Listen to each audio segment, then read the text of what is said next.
सो dear students, आज हम Thomas calculus की एक्सरसाइज 3.6 का एक नया टॉपिक स्टार्ट करने जा रहे हैं जिसका नाम है स्लोप्स, टेंजेंट्स एंड नॉर्मल्स। अब यहाँ पर आप देख सकते हैं आपके पास जो क्वेश्चन है उसके अंदर कहा हुआ है कि आपको स्लोप निकालना है गिवन पॉइंट के ऊपर कर्व का। ठीक है, अब देखें इन क्वेश्चंस में आप लोगों को वैसे भी स्लोप निकालना आता होगा कर्व का, लेकिन ये वाली जो क्वेश्चंस हैं इनके अंदर हमें किस तरह से कर्व निकालना है कि हमारे पास जो भी फंक्शन गिवन है हमें उस फंक्शन को सबसे पहले डिफरेंशिएट करना है। डिफरेंशिएट करने के बाद हमारे पास जो आंसर आएगा हमें उस आंसर के अंदर x की जगह पर एक दफ़ा -2 और y की जगह पर 1 पुट करके आंसर निकालना है, और एक दफ़ा x की जगह पर -2 और y की जगह पर -1 पुट करके आंसर निकालना है। यानी ये दो पॉइंट्स है जिसके ऊपर हमें कर्व की वैल्यू फाइंड आउट करनी है, तो वो हम इस तरह से फाइंड आउट करेंगे। तो सबसे पहले हमारे पास क्या स्टेप होगा कि जो भी फंक्शन है हमारे पास उसको हम डिफरेंशिएट कर देंगे विद रिस्पेक्ट टू x। तो यहाँ पर आपने बोथ साइड्स पर d/dx अप्लाई करना है, तो मैं लिख दूंगी d/dx of y square plus x square is equals to d/dx of y की पावर 4 माइनस 2x। ठीक है, यहाँ पर आपने बोथ साइड्स पर क्या किया, d/dx अप्लाई कर दिया। अब आपने क्या करना है, अब आपने इसको डेरिवेट करना है। अगर आप चाहें तो आप नेक्स्ट स्टेप ये कर सकते हैं कि आप इसके लिए डेरिवेटिव को सेपरेट करें, इसके लिए सेपरेट करें, इसके लिए करें, इसके लिए करें, लेकिन मैं वो स्टेप स्किप कर देती हूँ अमूमन। तो मैं डायरेक्ट अब डेरिवेट कर रही हूँ। देखें वाई स्क्वायर के ऊपर जब मैं पावर रूल अप्लाई करूँगी तो इसका डेरिवेटिव आएगा 2y एंड dy/dx। ठीक है, उसके बाद फिर प्लस एक्स स्क्वायर के ऊपर जब मैं पावर रूल अप्लाई करूँगी तो इसका डेरिवेटिव आएगा 2x और d/dx of x is equals to, यहाँ पर y की पावर 4 पर भी पावर रूल अप्लाई करें तो ये हो जाएगा 4y³ and then dy/dx minus 2x के ऊपर जब आप अप्लाई करेंगे डेरिवेटिव तो इसका डेरिवेटिव सिंपली आ जाएगा 2 और x का डेरिवेटिव होता है 1। सही है, क्या किया मैंने, 2 को एज अ कांस्टेंट बाहर लिया, x को डेरिवेट किया तो इसका आंसर आया 1। सही है, अब देखें नेक्स्ट स्टेप में आप क्या करें कि जहाँ जहाँ पर भी dy/dx है उसको आपने लेफ्ट हैंड साइड पर रखना है, बाकी की सारी टर्म्स को राइट हैंड साइड पर साइन कर देना है। तो देखें एक टर्म है मेरी 2y dy/dx और यहाँ पर एक टर्म है मेरी जो कि जब इक्वल्स टू के इधर आएगी तो इसकी साइन नेगेटिव हो जाएगी, तो ये हो जाएगा -4y³ and then dy/dx equals to, यहाँ पे देखिए -2 ऑलरेडी था। उसके बाद जब मैं इस टर्म को इधर मूव कराऊंगी तो ये हो जाएगा -2x और d/dx ऑफ x का आंसर 1 आएगा, जो कि मैं नहीं लिख रही हूँ। सही है, अब आपने क्या करना है, अब आप देखें इस वाली टर्म में से आपने dy/dx को ले लेना है कॉमन, जो भी अनकॉमन है वो आपने यहाँ पर लिख लेना है। तो अनकॉमन यहाँ से 2y और नेगेटिव यहाँ से है 4y³ इक्वल्स टू के इस साइड पर आप -2 को कॉमन ले लीजिए तो आपके पास अंदर बचा 1 + x। सही है, अब देखें अब आपने क्या करना है, अब आपने ये वाली जो टर्म है इसको यहाँ पर ले जाकर डिवाइड करवाना है, तो आपके पास dy/dx की वैल्यू आ जाएगी। तो dy/dx इज इक्वल्स टू, यहाँ पर पहले आप -2 1 + x को एज इट इज़ लिखें। अब यहाँ पर इस टर्म को नीचे लाते हुए आप क्या करें कि इसमें से भी ना आप 2 को कॉमन ले लीजिए। तो जब मैं 2 को कॉमन लूँगी, या आप एक काम करें आप -2 को कॉमन ले लें। ठीक है, तो जब मैं यहाँ से -2 को कॉमन लूँगी तो देखें ये हो जाएगा मेरा -y और ये हो जाएगा मेरा +2y³। सही है, तो ऐसा करने से क्या हुआ कि देखिए ये -2 से -2 कैंसिल आउट हुआ और आपके पास क्या बचा, आपके पास ऊपर से बचा 1 + x और डिनोमिनेटर में आप इसको पहले लिख लें क्योंकि ये पॉजिटिव टर्म है, तो 2y³ और फिर -y आ गया आपके पास। तो ये आपके पास क्या हुआ है, सिंपली डेरिवेटिव का आंसर आ गया। लेकिन हमें डेरिवेटिव का आंसर फाइंड आउट नहीं करना था, हमें तो जो पॉइंट गिवन था उसके ऊपर हमें अपनी स्लोप का जो कर्व था वो फाइंड आउट करना था। तो उसके लिए हम क्या करेंगे, हम पहला पॉइंट पुट करेंगे dy/dx एट, हमारा पहला पॉइंट था -2, 1। उसके ऊपर अब आप वैल्यू पुट करें तो देखें 1, x की जगह पर आपको पुट करना है -2, तो ये हो जाएगा -2 और डिनोमिनेटर में आपके पास है 2, y की जगह पर आप रखेंगे 1³ और फिर negative as it is, y की जगह पर आप रख दें 1। तो इसको जब आप अपने कैलकुलेटर में पुट करेंगे ना तो इस पूरे का जो आंसर आएगा आपके पास वो आ जाएगा -1। ठीक है, तो ये आपके पास एक पॉइंट आ गया। दूसरा पॉइंट था हमारे पास dy/dx एट, दूसरा पॉइंट था हमारा -2 -1। सही है, इक्वल्स टू, अब इस फंक्शन के अंदर जहाँ पर भी x है वहाँ पर -2 रख दें, जहाँ पर y है वहाँ पर -1 रख दें। तो ये हो जाएगा 1 जब x की जगह पर आप -2 रखेंगे तो ये हो जाएगा -2, और डिनोमिनेटर में देखें 2y की जगह पर आप रखें -1 का क्यूब, और फिर माइनस इस y की जगह पर आप रख दें -1। अब इस पूरे को जब आप अपने कैलकुलेटर में सब्सटीट्यूट करेंगे ना तो आपके पास इसका आंसर आएगा 1। तो यानी एक पॉइंट पर हमारे पास क्या वैल्यू आई है, -1, और दूसरे पॉइंट पर आई है 1। तो ये हमारा क्वेश्चन नंबर 45 कंप्लीट हो गया। अब हम मूव करेंगे क्वेश्चन नंबर 46 की तरफ। ये हमारा नेक्स्ट क्वेश्चन है, क्वेश्चन नंबर 46। इसके अंदर भी आप लोगों के पास फंक्शन गिवन है। फंक्शन क्या है, x² + y² के ऊपर कंप्लीट होल स्क्वायर है, इक्वल्स टू x - y के ऊपर है होल स्क्वायर। ठीक है, तो सबसे पहले इसको with respect to x differentiate करें तो बोथ साइड्स पर आपने लिख देना है d/dx ऑफ x² + y² का whole square is equals to d/dx of x - y का होल स्क्वायर।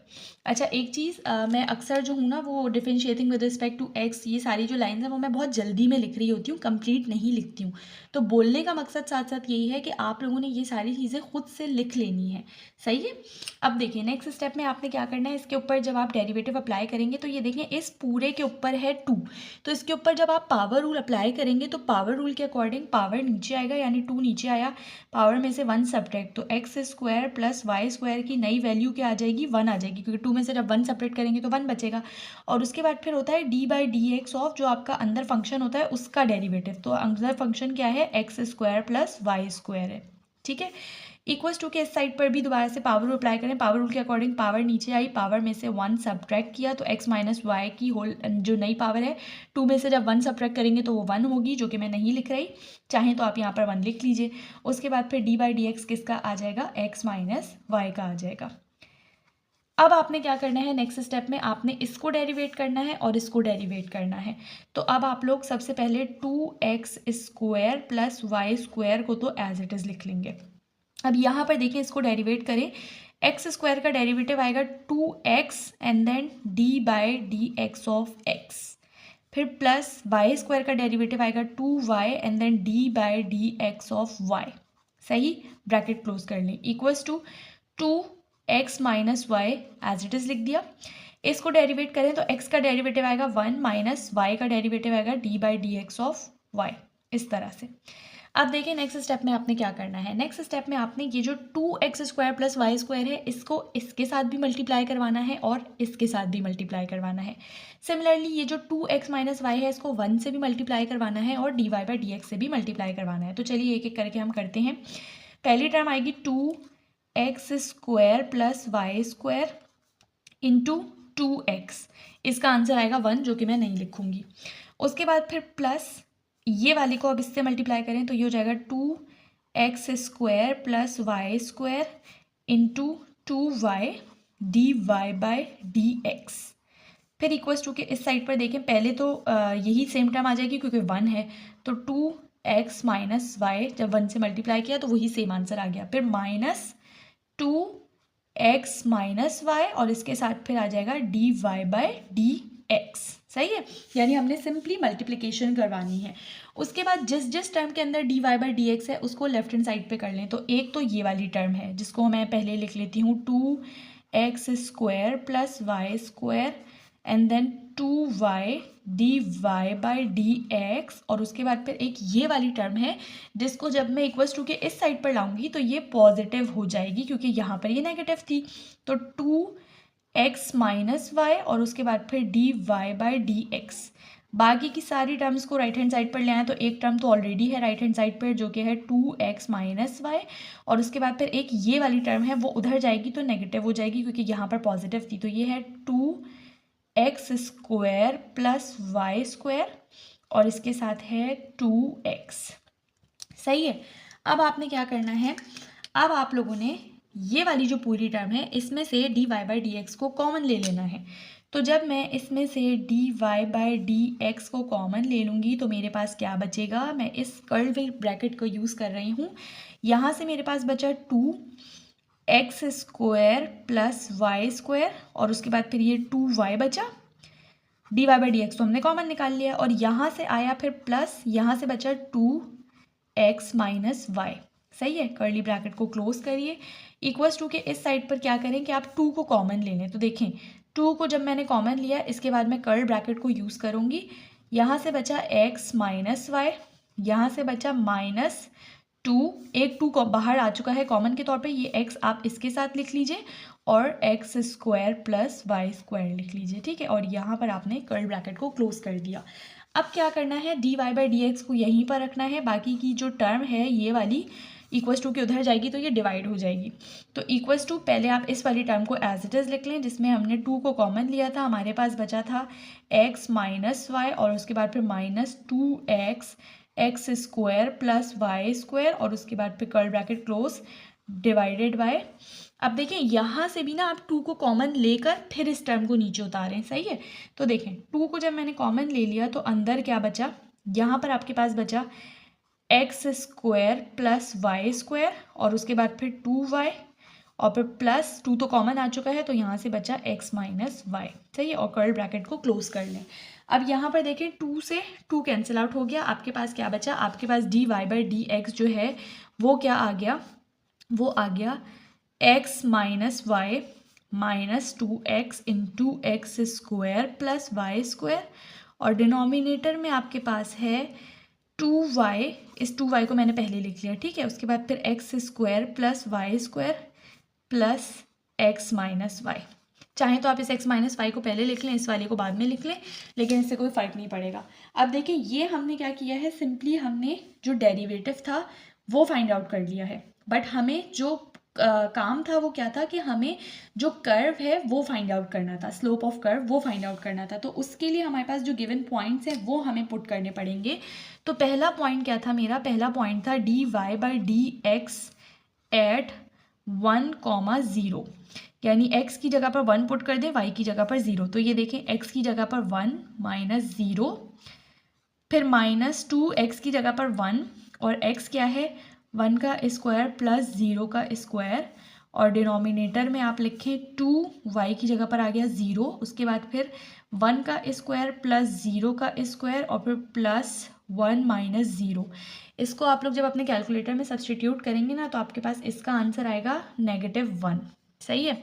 ये पहला पॉइंट आ गया। दूसरा पॉइंट हमारा था dy by d x at, दूसरा हमारा क्या पॉइंट था 1, -1।